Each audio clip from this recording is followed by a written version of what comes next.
waxay ahayd dhacdo naxdin iyo fajac ku noqotay bahda waxbarashada da'yarta xeryaha bulshada Soomaaliyeed dariska iyo ehelka marxuum Maxamed Cabdiraxmaan Axmed oo shalay galab isku ciijiyay guri ku yaala xerada Ifo oo kaligii ku noolaa iska joogi daris aan nahay daris wanaagsan aan ahayn yar baa ii dhahay eedoy aamin waa xariga doonta ugu jiro kaal ila arag sanadkii hore 2018 ayuu iskuulka sare xerada Ifo ka sameeyay imtixaanka KCSE balse wuxuu helay darajada D+ taas oo uusan filayn wuxuuna mar kale iska diiwaan geliyay iskuulka sare ee Geedi isla xerada Ifo halkaas oo inta uusan dhimanin uu ka ahaa galaaska afraad ee dugsiga sare yarkan ninka isdilay waxa la yiraahdaa Maxamed Cabdiraxmaan Axmed wuxuu ku soo biiray iskuulka sanadkan dhexdiisa bishii koowaad hadda admission date ka hadda noo muuqdo waa taariikh 28 bishii koowaad ayaa la admit gareeyay Maxamed wuxuu ka mid ahaa ardaydii sanadkii hore sameysay KCSE wuxuu ka sameeyay iskuulka Ifo Secondary School kulli waxaan u maleeyaa natiijadii uu boogin D+ ayuu keenay kadibna anagu nagu soo biiray waxaan booqday iskuulka sare uu dhigan jiray si aan u helo shakhsiyadda Maxamed oo shalay galab ka hor ahaa arday leh hami waxbarasho iyo mustaqbal ifaya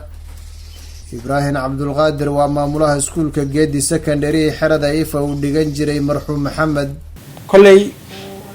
nin dadaal badan buu ahaa aad buu u fiicnaa waxaa kale oo jiray kasta xogow duruufna way jirtay oo mar inta iskuulka uu imaaday ka tagay duruuf awgeed uu noo sheegay laakiin intaan ka ogsoonahay Maxamed nin dadaal badan oo waxbarashadiisa aad ugu fiican buu ahaa qaar ka mid ah ardayda isku galaaska ahayeen oo si wanaagsan u yaqaan isla markaana aad uga naxsan dhacdada uu isku khaarijiyay saaxiibkooda ayaa dareenkooda u muujiyay arrinta aan maqlay shalay galabtii zayd ugu naxay waayo hal maalin bas iga maqnaa isma lahayn arrinta way dhici doontaa haddii mataqaanta aqbar zayd aan ka hen lahaana markaasaan ka gaari lahaa waxaan u sheegi lahaa laakiin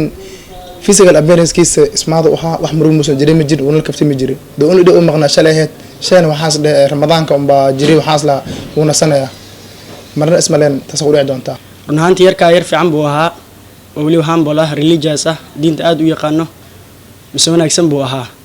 xagga waxbarashada haddii la yidhahdana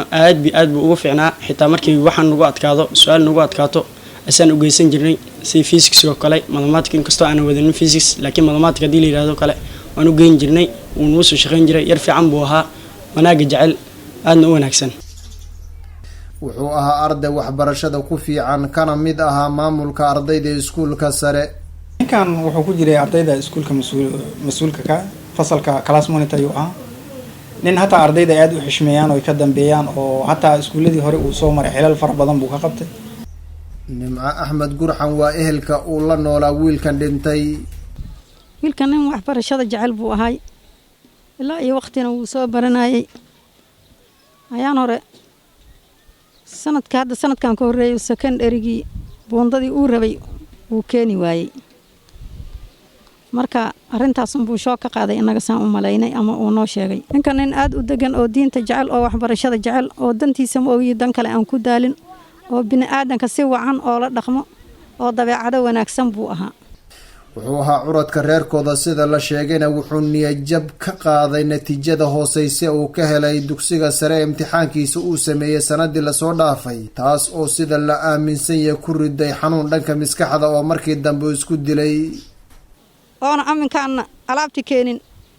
telefoonkiisana dansan yahay see wax u jiraa 2 ilmood aan soo diray 2 ilmoodna markay imaadeen albaabka waxaa ku reebanay caag jeergaan ah way fureen shandarwadii ay fiiriyeen waxba kuma jiro